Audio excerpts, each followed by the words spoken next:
Boa noite, queridos irmãos e irmãs, que estejamos todos na paz, no amor, nas grandes bênçãos de Jesus, nosso mestre, nosso guia, nossa luz maior. É com satisfação que retornamos a esta abençoada casa, Chico Xavier, para mais uma vez conversarmos com os irmãos através de um tema na ótica da doutrina espírita. Convido a todos a nos colocarmos em um momento de preces, para assim nos harmonizarmos com nossos amigos espirituais, com os protetores da casa, com os espíritos de luz que normalmente nos amparam a todos nesses momentos em que buscamos o recolhimento. E vamos dizer: amigo Jesus, te agradecemos por mais essa oportunidade que temos de mais uma vez nos reunirmos virtualmente para analisarmos um tema sob a ótica da doutrina espírita. Pedimos aos teus trabalhadores de luz que possam estar junto de todos nós nestes momentos, nos trazendo os bálsamos que somos merecedores e que nos são necessários. Que possamos refletirmos profundamente no tema a ser abordado e que possamos levar para o nosso cotidiano para auxiliarmos a outros e nos auxiliarmos no transcurso da nossa existência. Assim, vamos ao tema preparado para a noite de hoje. Caros irmãos e irmãs, trago para nós refletirmos um tema bastante polêmico: mortes prematuras. E começo perguntando: mortes prematuras existem? Neste momento em que tanto ouvimos pessoas dizerem: morreu um jovem, morreu este, morreu aquele, morreram mais de 600 mil pessoas nesta pandemia que aí está. E a gente pergunta: alguma dessas pessoas morreu prematuramente? Mortes prematuras existem? E nós vamos dizer que mortes prematuras realmente existem. Existem, com toda certeza, em duas situações. Uma delas é o suicídio. Aí a morte é prematura. Aí o indivíduo, a pessoa, o ser humano, interrompe a encarnação em seu andamento. Não vamos discorrer nas formas de suicídio porque precisaríamos de muito tempo, mas analisemos que tudo aquilo que fazemos contra a saúde do nosso corpo físico é suicídio. Então, no suicídio existe a morte prematura. Mas existe uma forma muito terrível de morte prematura, que são os abortos provocados. Não os abortos espontâneos, onde não há interferência de ninguém, de mãe, de pai, de parteira, de médico, de ninguém, para que haja essa obstrução, para que haja essa não reencarnação. Nos abortos provocados existe a morte prematura. Existe um desencarne prematuro. Além dessas duas situações, infelizmente não há morte prematura. Não existe, outra possibilidade de haver uma morte prematura. Mas aí as pessoas nos perguntam: mas e aquela criança em bem tenra idade, aquele recém-nascido, aquela criança que dura poucos dias, poucas horas, poucos dias, poucos meses, poucos anos. Aquele adolescente que desencarna, aquele jovem na flor da vida, quando está começando a desabrochar para o trabalho, não é uma morte prematura? E nós vamos dizer que não. Se não for uma morte provocada por um suicídio, não é uma morte prematura. Nós vamos nos lembrar que sempre há uma programação reencarnatória, na qual todos nós passamos, onde nos reunimos por meses, muitas vezes por anos, com todas aquelas entidades espirituais que fazem parte do grande conglomerado que está encarnado junto conosco. Começando pela nossa pequena família consanguínea, com pais, com cônjuges, com irmãos, com os demais familiares consanguíneos. Passamos muitas vezes anos organizando a nossa encarnação. E nessa organização tem algumas coisas que nós podemos pedir.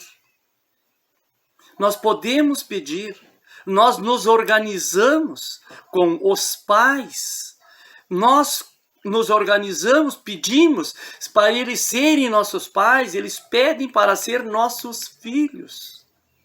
Quando os temos cônjuges, nós pedimos para termos esta vida em comum. Com pais, com irmãos, com cônjuges, com filhos, muitas vezes para ampliarmos o amor que já existe entre nós. Outras vezes para apararmos pequenas, médias ou grandes arestas que ainda trazemos de vidas anteriores. Mas este é um dos pedidos que nós podemos fazer e que somos aceitos. Outro pedido que nós podemos fazer é: qual a profissão que nós queremos ter? Normalmente somos atendidos. Em qual profissão queremos ter? Podemos pedir também quais as provações que queremos passar. Podemos pedir também quais as reparações, quais as expiações que nós queremos passar. E neste quesito, muitas vezes, a espiritualidade nos diz: olha, tu estás pedindo muita coisa. Tu não vais suportar tudo isso. Uma coisa é agora que você está aqui na dimensão espiritual e tudo é mais fácil, mas quando chega no corpo físico, tu sabes, vai ser mais difícil um pouco. Vamos diminuir um pouco essas expiações. E muitas são as vezes que são reduzidas. Mas só que quando nós chegamos aqui no corpo físico, realmente, nós nos sentimos vítimas. Deus não me ama, Deus me faz eu passar por tantas coisas. E uma outra coisa que nós podemos pedir, que normalmente somos aceitos, é qual a forma que nós queremos voltar para a dimensão espiritual. Qual a forma que nós queremos desencarnar. Muitas vezes para passarmos por uma provação, outras vezes para expiarmos faltas do nosso passado. Qual o tempo de vida que nós precisamos, que nós queremos ter. Isso tudo nós organizamos, nós pedimos, nós aceitamos a organização antes de encarnarmos.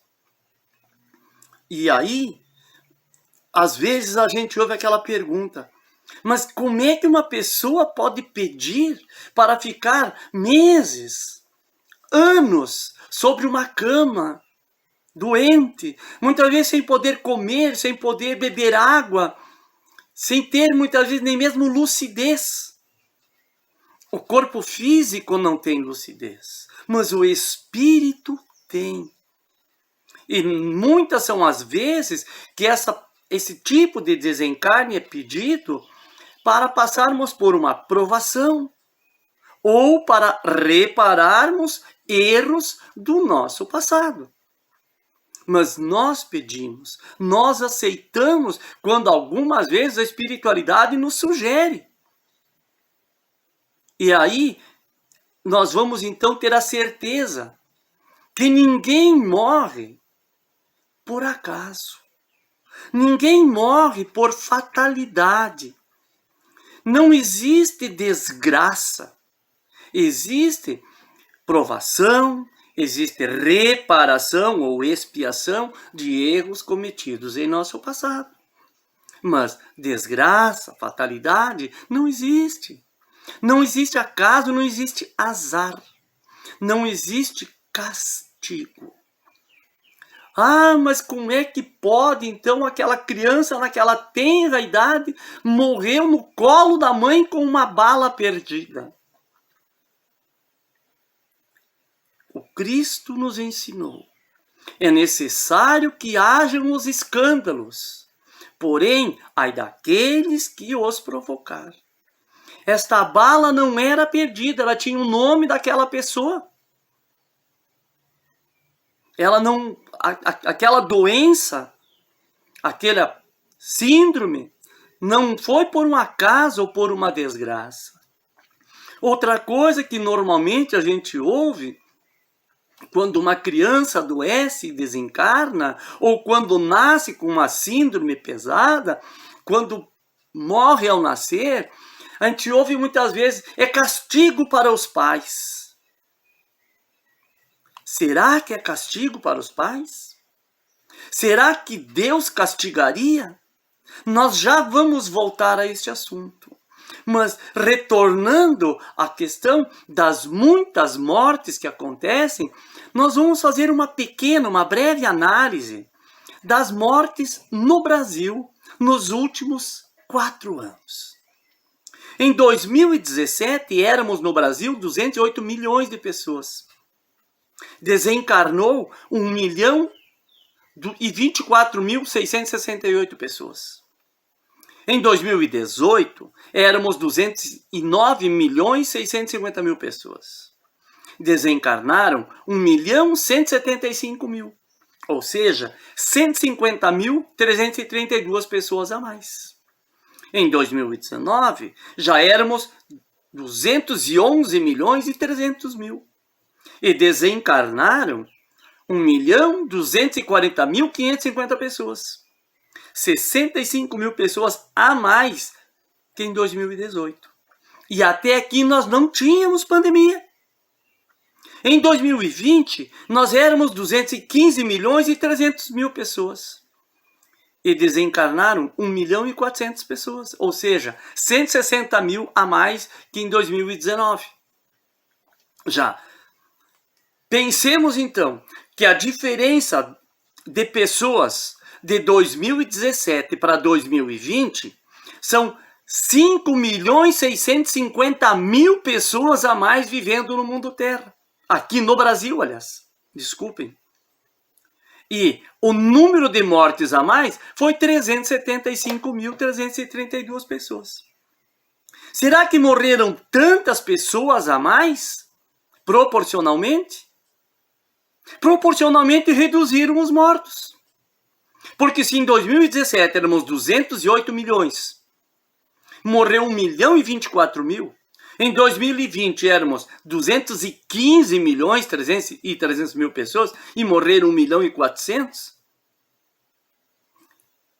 proporcionalmente morreu menos gente. Será que alguém dos que morreram por acaso? Por castigo? Se nós pegarmos no mundo, o Covid no mundo contaminou 250 milhões de pessoas. Houveram 5,5 milhões de mortes. Mas vamos ver, por que a grande imprensa, que é quem tanto divulga as mortes, por que ela não diz que no mundo, por doenças arteriais em 2020, morreram 8 milhões de pessoas? 2,5 milhões a mais do que pelo Covid. Os AVCs mataram 6 milhões de pessoas em 2020 no mundo. 500 mil de pessoas a mais do que o Covid. Quase o número de pessoas que morreram em todo o período 2020 e 2021 no Brasil pelo Covid. As obstruções pulmonares crônicas mataram no mundo 3 milhões de pessoas. Os suicídios mataram 1 milhão de pessoas. E essa estatística é de 2013, 2012 e 2013, porque não é muito atualizada. Agora, os abortos provocados, que é uma morte prematura, sim. Quantos morreram Quantos morrem por ano no mundo? 55.500.000 pessoas. Aí sim está uma pandemia que destrói vidas prematuramente. Mas para nós abalizarmos a fala que nós vamos fazer hoje sobre tudo isso, nós nos recorremos ao Evangelho segundo o Espiritismo, no capítulo 21, no capítulo 5, perdoem, item 21, perda de pessoas amadas, mortes prematuras, uma mensagem de Sanson, espírito, que foi membro da Sociedade Espírita de Paris. Nós recorremos ao Livro dos Espíritos, das questões 10 a 13, 197 a 199, questão 358. Recorremos à Bíblia, ao livro Religião dos Espíritos, escrito por Chico Xavier, ao livro Quem Tem Medo da Morte, escrito por Richard Simonetti, que vai trazer o conto As Duas Joias, de Malbataan, que nós vamos ver quem é. Vamos recorrer ao livro Libertação, escrito por Chico Xavier, ditado pelo espírito André Luiz, o mesmo do livro O Nosso Lar, que virou filme, do livro Há 2000 Anos, escrito por Chico Xavier, ditado pelo espírito Emmanuel, seu mentor espiritual, e também aos sites Momento Espírita, Editora Alta de Souza, ao transparencia.registrocivil.org.br/registro e ao site countrymatters.info/pt/world. Mas vamos ver o que nos diz o Evangelho no capítulo 5, item 21. Sanson vai nos dizer: quando a morte ceifa nas vossas famílias, arrebatando sem restrições os mais moços, antes dos velhos, costumais dizer: Deus não é justo, pois sacrifica um que está forte e tem grande futuro, e conserva os que já viveram longos anos, cheios de decepções. Pois leva os que são úteis e deixa os que para nada mais servem. Pois despedaça o coração de uma mãe, privando-a da inocente criatura que era toda a sua alegria. Humanos, é nesse ponto que precisais elevar-vos acima do terra da vida, para compreenderdes que o bem muitas vezes está onde julgais ver o mal, a sábia previdência onde pensais divisar a cega fatalidade do destino. Por que haveis de avaliar a justiça divina pela vossa? Podeis supor que o Senhor dos mundos se aplique por mero capricho a vos infligir penas cruéis? Nada se faz sem um fim inteligente. E seja o que for que aconteça, tudo tem a sua razão de ser. Se percrustasseis melhor todas as dores que vos advêm, nelas encontraríeis sempre a razão divina, razão regeneradora, e os vossos miseráveis interesses se tornariam de tão secundária consideração que os atiraríeis para o último plano. Crede-me, a morte é preferível numa encarnação de 20 anos a esses vergonhosos desregramentos que pungem famílias respeitáveis, dilaceram corações de mães e que fazem que antes do tempo embranqueçam os cabelos dos pais. Frequentemente, a morte prematura é um grande benefício que concede àquele que se vai e que, assim, se preserva das misérias da vida ou das seduções que talvez lhe acarretassem a perda. Não é vítima da fatalidade aquele que morre na flor dos anos. É que Deus julga não convir que ele permaneça por mais tempo na terra. É uma horrenda desgraça, dizeis, ver cortado o fio de uma vida tão prenhe de esperanças. De que esperanças falais? Das da terra onde o liberto houvera podido brilhar, abrir caminho e enriquecer? Sempre essa visão estreita e incapaz de elevar-vos acima da matéria. Sabeis qual teria sido a sorte dessa vida, ao vosso parecer tão cheia de esperanças? Quem vos diz que ela não seria saturada de amarguras? Desdenhais então das esperanças da vida futura, ao ponto de lhe preferirdes as da vida efêmera que arrastais na terra. Supondes então que mais vale uma posição elevada entre os homens do que entre os espíritos bem-aventurados? Em vez de vos queixardes, regozijai-vos quando apraz a Deus retirares este vale de misérias um de seus filhos. Não será egoístico desejardes que ele aí continuasse para sofrer convosco?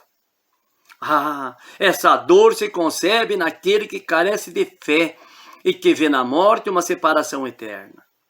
Vós, espíritas, porém, sabeis que a alma vive melhor quando está desembaraçada do seu invólucro corpóreo. Mães, sabei que vossos filhos bem-amados estão perto de vós. Sim, estão muito perto. Seus corpos fluídicos vos envolvem. Seus pensamentos vos protegem a lembrança que deles guardais os transporta de alegria, mas também as vossas dores desarrazoadas os afligem, porque denotam falta de fé e exprimem uma revolta contra Deus. Vós, que compreendeis a vida espiritual, escutai as pulsações do vosso coração a chamar esses entes bem-amados. E, se pedirdes a Deus que os abençoe, em vós sentireis fortes consolações, dessas que secam as lágrimas. Sentireis aspirações grandiosas que vos mostrarão o porvir que o soberano Senhor prometeu. Essa mensagem Sanson deu ao grupo espírita parisiense, a Sociedade Espírita Parisiense, em Paris, em 1863. Não parece uma mensagem que é uma mensagem que, se fosse dada hoje, seria atualíssima, com todos os desregramentos que nós vemos acontecerem o tempo todo aos nossos olhos. Com as grandes mídias tentando socar goela abaixo nas pessoas que têm religiosidade, que querem ter uma decência, a grande mídia tentando socar grande abaixo, inúmeras perversões de todas as ordens. Tudo é normal, tudo é politicamente correto. Será que muitas vezes não é melhor que a pessoa volte antes de cair em uma perversão? E além disso, vamos ver o que Paulo de Tarso, o apóstolo Paulo, disse aos nossos irmãos coríntios, lá na sua primeira carta aos coríntios, tão atual que é para nós hoje. E nos diz lá: se a nossa esperança no Cristo se limita apenas a esta vida, somos os mais infelizes de todos os homens. Se nós, cristãos, que lemos, que temos o conhecimento que Jesus disse a Nicodemos, que é necessário renascer muitas vezes para podermos chegar até os reinos celestiais, para nós renascermos, precisamos voltar à dimensão espiritual, nosso verdadeiro lar, nossa verdadeira pátria. Então, se nós não temos o respeito, não temos o conhecimento, não temos a fé naquilo que Jesus nos ensinou, somos realmente os mais infelizes de todos os homens. Até porque nós não podemos supor que Deus, o Senhor dos mundos, como diz o texto, se aplique por mero capricho a nos trazer penas cruéis. Nós não estamos mais em religiões que nos dizem que Deus nos castiga. Jesus nos ensinou que Deus é amor e que tudo o que nos acontece é para o nosso crescimento. E que Deus jamais iria castigar uma inocente criatura, retirar desta vida para castigar seus pais. A nós que somos pais, mães, nós que temos um filho, dois, que temos 2 filhos, nós mataríamos um filho nosso para castigar o outro? Nós que somos pai, que temos filhos, será que nós mataríamos o nosso filho para castigar a nossa mãe? Até existem casos, a nossa esposa, até existem casos, mas são tão raros que não dá nem para dizer assim, mas acontece. Acontece, mas é muito esporadicamente. Ou uma mãe mataria seu filho para castigar o pai? Para ele sofrer? Não, meus irmãos. A menos que tenhamos problemas sérios, problemas psíquicos, seríssimos problemas morais, aí faríamos. Mas, vejamos, quando Jesus está lá no Evangelho de Marcos, capítulo 10, item 17 em diante, quando chega aquele jovem judeu e pergunta a Jesus, bom mestre, que devo fazer para merecer a vida eterna? E Jesus responde a ele, por que me chamas de bom? Bom só é Deus, nosso Pai que está nos céus. Jesus, que desceu, passou mais de 1000 anos reduzindo seu padrão vibratório para poder encarnar aqui no mundo terra. Desceu de um mundo celestial que eu, Ciro, não faço nem ideia de como seja. Para vir aqui entre nós, nos ensinar como vivermos o amor, diz a esse jovem ele, que bom é somente Deus. Nós estamos numa distância infinita ainda de Jesus, em buscarmos a bondade. E não nos consideramos maus. Estamos a caminho de aprendermos a amar, estamos aprendendo a amar. E Jesus não aceitou o título de bom. Diz que bom somente Deus. Será que então esse Deus que está lá no livro dos Espíritos, nas questões 10 a 13, os atributos de Deus, peguemos o livro dos Espíritos e vamos analisar o que é que diz ali. Deus é o infinito amor, a suprema bondade, a suprema misericórdia. Será que Deus castigaria um filho seu para dar uma corrigenda nos pais deste filho, nos pais biológicos deste filho? Não acreditemos nisso, meus irmãos, não acreditemos. E aí então nós perguntamos, por que então se observa partir para a espiritualidade tantas crianças e jovens, que é o que nos diz o texto, né? Cheio de ideais? Será que Deus deixa aqui pessoas já idosas, pessoas doentes, pessoas más, pessoas que ainda tentam fazer o mal? Será que Deus leva primeiro essas pessoas melhores porque Ele aprecia os bons? Não, meus irmãos. Deus ama a todos os seus filhos com o mesmo supremo amor. Desde aquele facínora que mata, que judia, que seria capaz de matar a própria mãe, desde aquele até a pessoa, até o espírito mais elevado, que foi criado por Deus, Ele ama a todos com o mesmo amor. Deus não faz distinção entre um filho e outro. Então, por que aquele jovem, por que aquela criança, aquele jovem desencarna, e aquele idoso, aquela pessoa má continua aqui? É porque o jovem, a criança, já cumpriu a etapa que estava na sua programação reencarnatória. E aquele idoso, aquela pessoa mais velha, ainda não cumpriu a sua etapa toda. Por isso que ele aqui continua.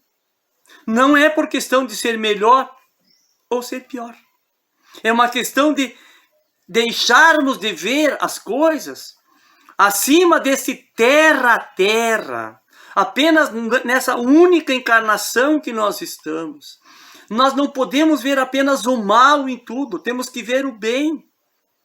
Muitas são as vezes que essas pessoas que desencarnam num tempo mais cedo é para cumprir uma etapa que deixou, que reduziu em vida anterior. Por um suicídio, por uma das múltiplas formas de suicídio, mas está ali. Mas também pode ser, como nós vamos ver logo mais adiante, uma missão, uma provação.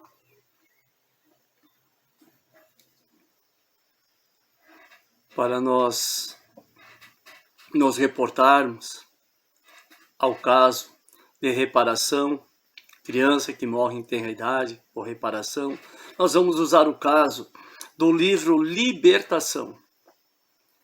O caso do menino Júlio, que por muitas vezes, neste livro, ele nasce e desencarna com seríssimos problemas de garganta, traqueia, esôfago, laringe, faringe, devido a um problema que ele teve na Guerra do Paraguai, quando lá ele esteve, brasileiro que lá esteve, e tinha o nome de Júlio também. Por uma desilusão amorosa, tomou veneno para suicidar. Foi salvo e, querendo morrer, procurou então o suicídio pelo afogamento, jogando-se de uma pompa, jogando-se em um rio. Neste livro é contada a história de Júlio, que nasce por várias vezes com problemas de laringe, faringe, esôfago e desencarna devido a esses problemas, para que em cada encarnação o perispírito fosse curando a sua garganta perispiritual. O último desencarne dele neste livro é por afogamento em uma praia, quando ele contava com 6, 7, 8 anos de idade. Então, estava reparando erro da sua vida lá na Guerra do Paraguai. Este livro foi escrito por Chico Xavier, ditado pelo espírito André Luiz, que é o mesmo autor, como disse lá no início, do livro O Nosso Lar. Mas também há aquelas crianças que são doces, são encantos, são ternas, são aquele anjinho vestido de carne, e que morrem, que desencarnam com bem tenra idade, deixando para trás aquele rastro de luz que parece que são estrelas andando pela terra. O porquê que essas crianças muitas vezes aqui estão com a missão de chamar a vida, a verdadeira vida, os seus pais. Elas vêm com esta missão de fazer com que os pais despertem para a vida de uma religiosidade que é diferente de vida de religião. Essas crianças também, quando chegam aqui, cumprem a sua missão, voltam para o outro lado. São aquelas crianças que voltam felizes porque chegaram aqui e cumpriram a sua missão. Não são, então, vítimas de fatalidades, de castigo de Deus. Não. Deus não castiga, Deus nos dá a oportunidade de repararmos, no caso do menino Júlio, repararmos os nossos erros. Ou talvez, em outros casos, de sermos provados e de nossos pais serem provados até onde vai a sua fé. Mas sempre cabe a Deus dar o veredito. É assim ou não é? Pode ser assim ou não pode. E nós vamos ver que muitas crianças morrem pela morte súbita infantil, com menos de 1 ano de idade, crianças saudáveis. A medicina não consegue explicar. Mas a doutrina espírita nos diz que é missão, expiação ou provação. Não há outra solução. Não há. Só mesmo a justiça divina para poder explicar essas mortes pela morte súbita infantil. Que pode, nesse caso, ser uma provação para os pais, uma missão, uma provação para o espírito, ou mesmo uma expiação, e para os pais ser uma provação pesada, com toda certeza, porque não importa a idade, não importa quem seja, o desencarne de um familiar é sempre uma dor. O desencarne de um familiar tão querido como um filho é uma dor muito maior. Mas ainda bem que nós sentimos esta dor, porque é sinal de que nós já aprendemos a amar, ao menos aqueles que nos são mais próximos. E no caso dos desencarnes dos adolescentes, lembremos-nos de todos esses horrores que nós vemos no mundo nos dias de hoje, e que provavelmente isso possa ser para eles também uma facilidade para que não caiam nesses horrores. Mas nós vamos ver que algumas vezes os pais pedem e têm a oportunidade do filho ficar, não desencarnar. Vamos usar o livro Há 2000 anos, que, como dissemos, foi escrito pelo Chico, ditado pelo seu mentor Emmanuel, contando a sua vida quando ele era o senador Públio Lentulus. Ele conta ali a questão do caso, o caso da filha de Públio Lentulus, Flávia Lentúlia, filha de Públio Lentulus com Lívia, que estava, Flávia Lentúlia, muito adoecida, encaminhando-se para o desencarne. E Lívia já havia ouvido das suas servas os muitos milagres que Jesus estava fazendo, as curas miraculosas. E ela, Lívia, pede a Públio Lentulus, seu esposo, que vá ter com Jesus, pedir para ele pela vida da filha.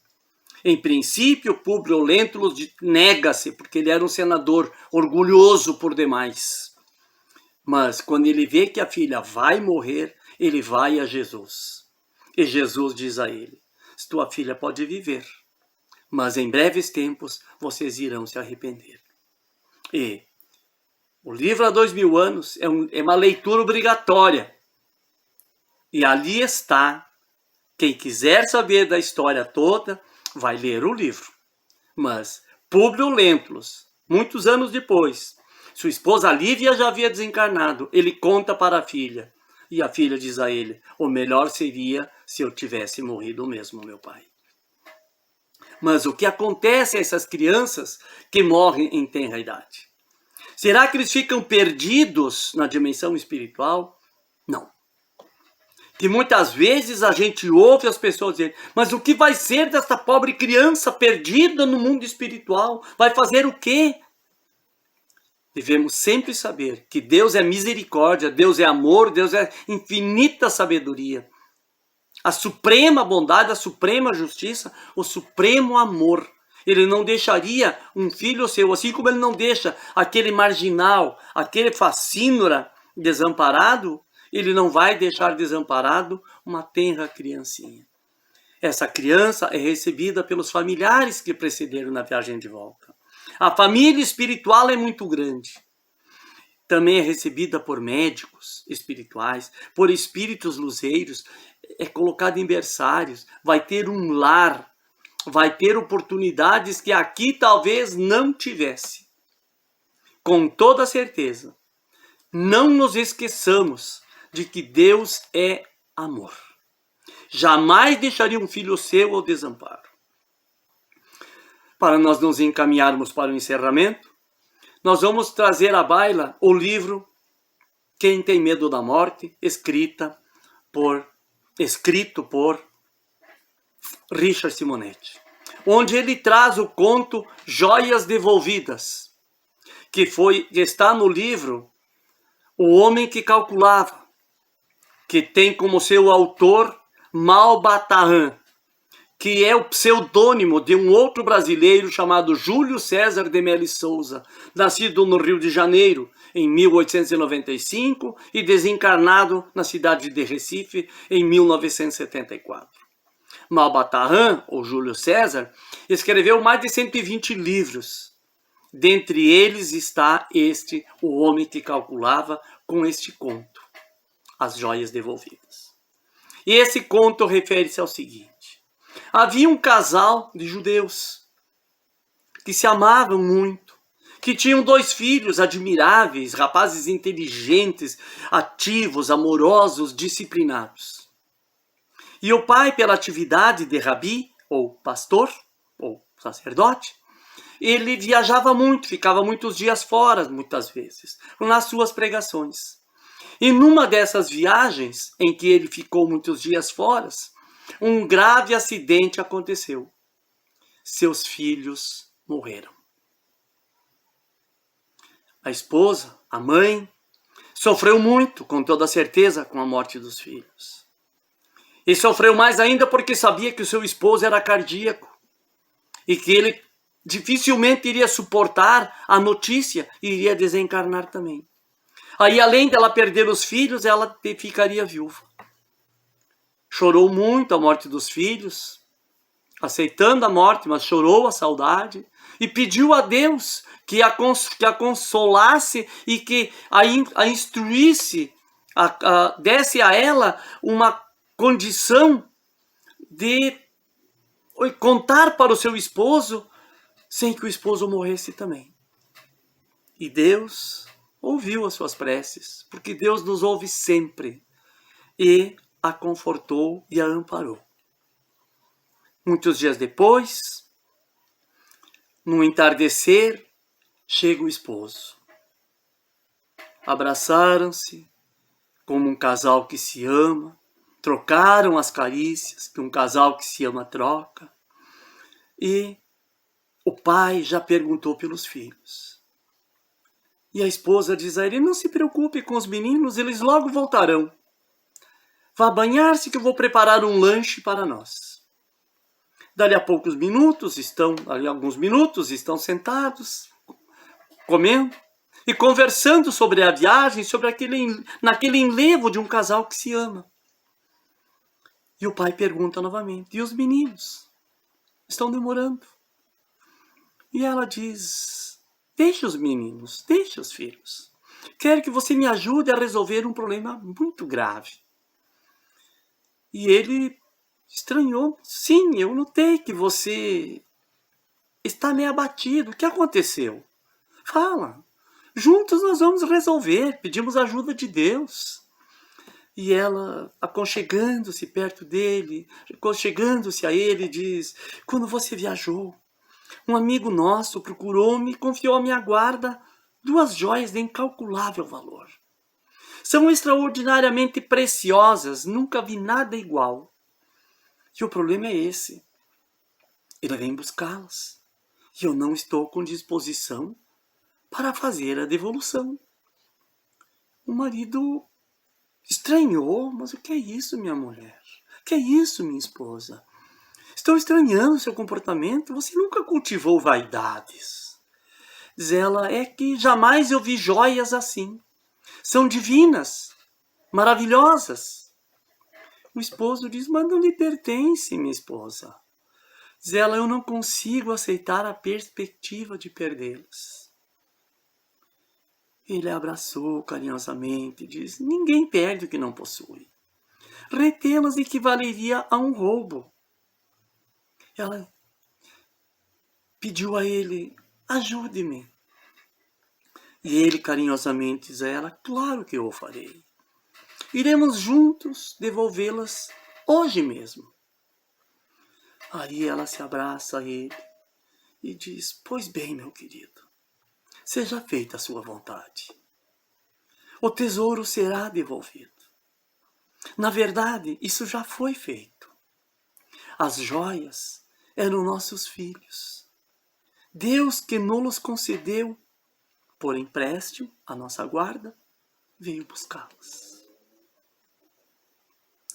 O rabi compreendeu a mensagem, experimentando aquela angústia terrível da perda dos filhos. Mas, abraçado à esposa, emocionado, chorando lágrimas tranquilas, falando mansamente um com o outro, sem desespero, sem revoltas, pronunciaram os dois juntos aquelas palavras que está lá no livro de Jó, no capítulo 1, item 21. Deus deu, Deus tirou. Bendito seja o seu santo nome. E o que nós vamos pensar então? que não podemos jamais nos colocar contra a vontade divina, contra os desígnios de Deus. Jamais devemos pensar que nós vamos nos deixar morrer para ir ao encontro daquele que desencarnou. Porque assim nós só estaremos nos afastando ainda mais. Ao passo que quando nós aceitamos o desencarne, nós propiciamos os nossos encontros no momento do sono do corpo físico. Tenhamos sempre fé na sabedoria, na justiça e na bondade de Deus. Sejamos como o casal do conto. Convido agora os irmãos e irmãs a nós nos colocarmos em um momento de preces para encerrarmos o encontro de hoje. E vamos dizer: amigo Jesus, gratos te somos por todas as oportunidades que nos concedes em nossa existência. Ajuda-nos, Mestre querido, a bem entendermos os desígnios do Pai e que consigamos, Senhor Jesus, nos momentos de maiores dificuldades, erguermos nossos pensamentos a Ti, a Deus, para assim nos fortalecermos e conseguirmos superar todas as dificuldades que tivermos em nossas existências. Jesus, que a Tua luz, que o Teu amor, que a Tua paz e as Tuas bênçãos estejam sempre conosco, hoje, amanhã e sempre. Muita paz, muita luz a todos, queridos irmãos e irmãs.